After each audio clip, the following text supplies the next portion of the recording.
অসাধারণ একটা ভিডিও, না দেখলে বুঝবেন না। ফুল ভিডিওটা দেখেন। নুনু ধর বললাম নুনু ধর নির্বাচনে দাঁড়াইছে পত্রিকায় হেডলাইন নুনু খারাইছে। এইটা দেখা তো নুনু সেই খেপে গেল, পত্রিকা অফিসে ফোন দিয়ে সেই গালাগালি। পরের দিন হেডলাইন নুনু গরম হয়েছে। এইবার যে নুনু যে দাঁড়াইছে, ওর দলের সিনিয়র নেতা যে রানিং ভাইস চেয়ারম্যান, সে কিছুই জানে না। সাংবাদিক তার কাছে কিছু জিজ্ঞেস করার জন্য, তো বলছি নুনু আবার কবে খারালো, আমি তো টেরই পাইলাম না।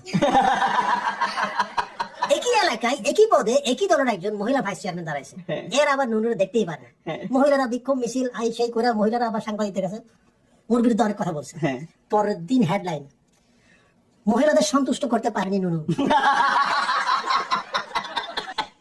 সাংবাদিক থেকে সাবধান। এইটা দেখে তো মহিলা কাছে খেপা। সাংবাদিকদের দেখেন এটা কি করলেন, দলের মধ্যে গ্রুপিং লাগাই দিলেন, তার সাথে আমার ব্যক্তিগত কোনো রেশারেশি নাই। হেডলাইন চেঞ্জ করেন। পরের দিন হেডলাইন নুনুতে সন্তুষ্ট মহিলা, মহিলা চেয়ারম্যান ভাই প্রার্থী নুনুতে সন্তুষ্ট। এখন দেখা গেছে কি এটা আর গেঞ্জাম লেগে গেছে। দেখা গেছে দুজনের মধ্যে গ্রুপিং চলতেছে, দলের থেকে একটা বড় নেতাকে পাঠানো হয়েছে এই ঝামেলা মিটমাট করার জন্য। যে আসছে তার নাম হচ্ছে কালীধর। কালীধর আবার নুনু দেখতেই পারে না, কারণ কালীধর একটা ফেসবুক পোস্টে নুনু কমেন্ট করছিল, এত শুকনা পাশা লইয়া হাগেন কেমনে। ये কথা উঠালে মুস্ক